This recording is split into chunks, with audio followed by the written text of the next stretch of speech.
بسم اللہ الرحمن الرحیم۔ السلام علیکم، آپ دیکھ رہے ہیں الف نیوز اور میں ہوں آپ کے ساتھ ماجد علی۔ شامل کرتے ہیں آج کی آن لائن ہیڈ لائن۔ ترک صدر کا اسرائیلی ہم منصب کو فون، نہتے فلسطینیوں کو نشانہ نہ بنانے کا مطالبہ۔ ترکیہ کے صدر نے اپنے اسرائیلی ہم منصب سے ٹیلی فونک رابطہ کیا ہے اور حماس کی آڑ میں نہتے فلسطینیوں کو نشانہ نہ بنانے سے گریز کرنے کا مطالبہ کیا ہے۔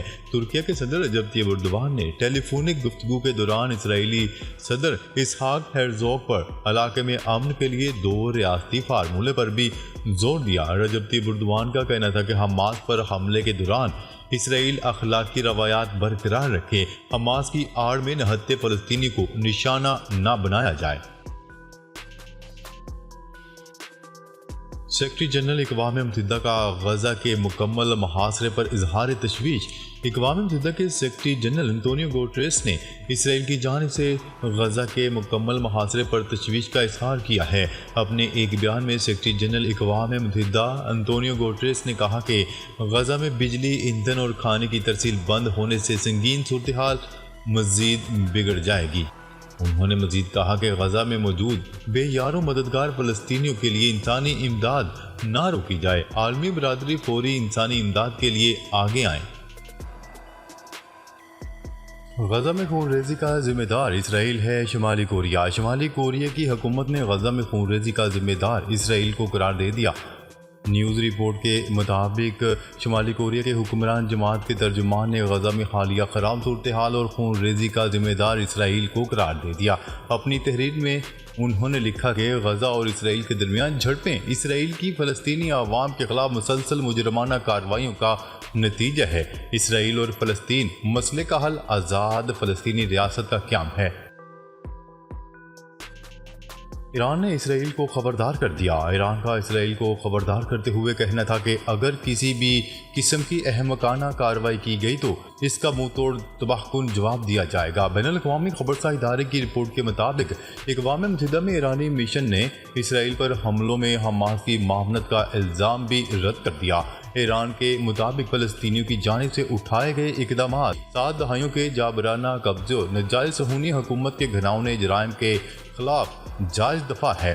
ایران اور عراق نے غزہ میں تیزی سے بدلتی صورتحال پر OIC کا ہنگامی اجلاس بلانے کا مطالبہ کر دیا، جبکہ عرب لیگ کا اجلاس بدھ کے روز منعقد کیا جائے گا۔ حماس اور اسرائیل کے درمیان قطر کی ثالثی میں قیدیوں کے تبادلے کی بات چیت کا بھی انکشاف ہوا ہے، تاہم اسرائیل کی جانب سے ابھی تک اس کی تصدیق نہیں کی گئی۔ غزہ میں معصوم شہریوں کی اموات کو کسی صورت برداشت نہیں کیا جائے گا۔ ترک صدر رجب طیب اردوغان نے اسرائیل کو پیغام جاری کر دیا۔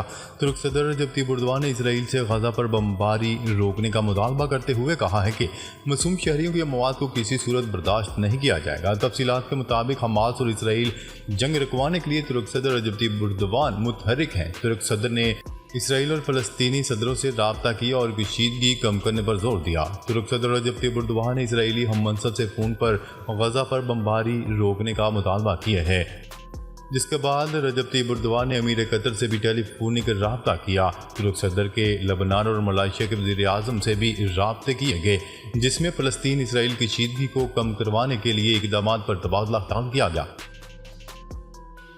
یورپی یونین کا مغربی افغانستان کے حالیہ زلزلہ متاثرین کے لیے 3.5 ملین یورو کی امداد کا اعلان۔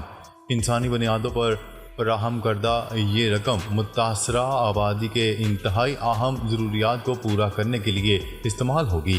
اس میں سے 25 لاکھ یورو انسانی ہمدردی کے ایسے شراکت دار اداروں کے لیے دستیاب ہوں گے جو پہلے ہی وہاں پر امدادی کارروائیاں کر رہے ہیں۔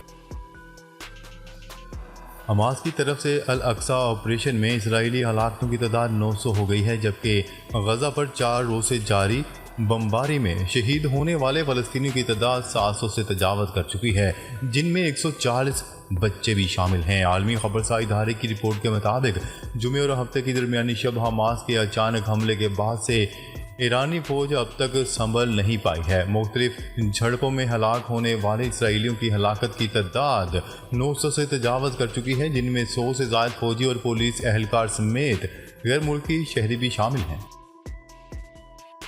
7 برس کی دوری کے بعد سوڈان کا ایران سے تعلقات بحال کرنے کا اعلان۔ 7 برس سے ایران کے ساتھ سفارتی تعلقات بند ہونے کے بعد سوڈان نے پیر کو اعلان کر دیا ہے کہ وہ ایران کے ساتھ تعلقات بحال کر رہا ہے۔ دونوں ملکوں کے وزراء خارجہ کے درمیان ہونے والی ملاقات کے 3 ماہ بعد یہ اعلان سامنے آیا ہے۔ سوڈانی وزارت خارجہ نے اپنے بیان میں کہا ہے کہ تعلقات بحال کرنے کا فیصلہ دونوں ملکوں کے درمیان متعدد اعلیٰ سطح کے رابطوں کے بعد کیا گیا ہے۔ تعلقات کی بحالی سے دونوں ملکوں کے مشترکہ مفادات حاصل کرنے میں مدد ملے گی۔ اسرائیل پر حماس کے حملوں میں کم از کم 9 امریکی ہلاک۔ امریکی محکمہ خارجہ کے مطابق اسرائیل پر حماس کے حملوں میں کم از کم 9 امریکی ہلاک ہوئے ہیں، جس سے امریکیوں کی ہلاکتوں کی تعداد بڑھ گئی ہے، جو پہلے 4 بتائی جا رہی تھی۔ اسرائیل نے جنگ کا دائرہ کار لبنان تک بڑھا دیا۔ اسرائیل نے فلسطین پر حملوں کا دائرہ لبنان تک بڑھا دیا اور جنوبی لبنان پر حملے میں 4 فائٹر جاں بحق ہو گئے۔ غیر ملکی خبرسا ایجنسی کی رپورٹ کے مطابق اسرائیل نے حملوں کا دائرہ بڑھاتے ہوئے لبنان پر بھی حملہ کر دیا۔ حزب اللہ نے اسرائیلی پوسٹوں پر گائیڈڈ میزائلوں سے جوابی حملہ کر دیا۔ دوسری جانب امریکہ نے اسرائیل کی مدد کے لیے جنگی بحری بیڑے بھیجنے کا اعلان کر دیا۔ جیل سپرنٹینڈنٹ کا چیئرمین پی ٹی آئی کے بیٹوں سے فون پر بات کروانے سے انکار۔ آفیشل سیکرٹ ایکٹ عدالت میں چیئرمین پی ٹی آئی سے اڈیالہ جیل میں بیٹوں سے ٹیلی فون پر بات کروانے کی درخواست پر سماعت ہوئی۔ ابو الحسنات ذوالقرنین کی عدالت میں سپرنٹینڈنٹ اڈیالہ جیل نے جواب جمع کرواتے ہوئے کہا ہے کہ آفیشل سیکرٹ ایکٹ کے تحت گرفتار ملزمان کی بیرون ملک ٹیلی فون پر بات کروانے کی اجازت نہیں۔ عدالت نے سپرنٹینڈنٹ اڈیالہ جیل سے 18 اکتوبر تک قیدیوں سے فون پر بات کروانے سے متعلق جیل SOPs طلب کر لیے۔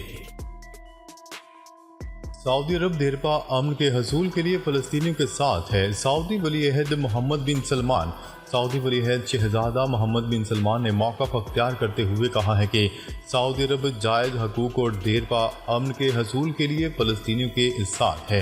غیر ملکی خبرسا ادارے کی رپورٹ کے مطابق سعودی ولی عہد شہزادہ محمد بن سلمان نے فلسطینی صدر محمود عباس سے رابطہ کیا۔ اس دوران انہوں نے بتایا کہ وہ اسرائیل فلسطینی تنازع کی توسیع روکنے پر کام کر رہے ہیں۔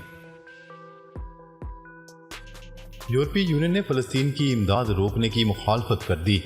آئرلینڈ، اسپین، پرتگال اور لکسمبرگ کے بعد فرانس نے بھی امداد روکنے کی مخالفت کرتے ہوئے کہا ہے کہ اسرائیل میں پرتشدد کارروائیوں کے رد عمل میں فلسطینیوں کو براہ راست فائدہ پہنچانے والی امداد کی معطلی کے حق میں نہیں ہیں۔ فرانسیسی وزیر خارجہ کا کہنا تھا کہ یورپی کمیشن کو فرانس کی مخالفت سے آگاہ کیا جا چکا ہے۔ دوسری جانب اسپین نے کہا ہے کہ ہمارا موقف واضح ہے، فلسطین کے لیے امید کا سلسلہ جاری رہنا چاہیے۔ حملہ کرنے والے مجاہدین کا ہاتھ چومتے ہیں۔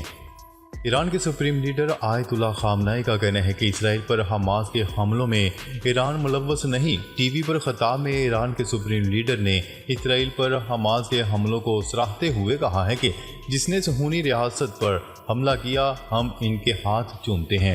ان کا مزید کہنا تھا کہ اسرائیل پر حماس کے حملے میں ایران ملوث نہیں، تاہم اسرائیل یہ حملہ اس کی فوج اور انٹیلیجنس کے لیے ناقابل تلافی شکست ہے۔ حماس کے تباہ کن حملے نے اسرائیل کے اہم انفراسٹرکچر کو تباہ کر دیا، جس کی تلافی اتنی آسان نہیں۔ سپریم لیڈر نے اسرائیل کو اس کی اپنی تباہی کا ذمہ دار قرار دیا۔ امریکہ و یورپی رہنماؤں نے اسرائیل کی حمایت کا اعلان کر دیا۔ امریکہ، فرانس، جرمنی، اٹلی اور برطانیہ کے رہنماؤں نے حماس کے حملوں کے خلاف اسرائیل کی حمایت کا اعلان کر دیا۔ امریکی صدر جو بائیڈن، فرانسیسی صدر، جرمن چانسلر اطالوی وزیر اعظم اور برطانوی وزیر اعظم رشی سونک نے مشترکہ اعلامیے میں کہا ہے کہ ہم فلسطینی عوام کی جائز امنگوں کو تسلیم کرتے ہیں، لیکن حماس فلسطینی عوام کو مزید دہشت گردی اور خون ریزی کے علاوہ کچھ نہیں دے سکی۔ امریکی قومی سلامتی کے مشیر جان کربی نے واضح کیا ہے کہ اسرائیل فلسطینی تنازع میں امریکی فوجیوں کو میدان میں لانے کا کوئی ارادہ نہیں ہے۔ انٹر بینک میں ڈالر 1 روپیہ 14 پیسے سستا۔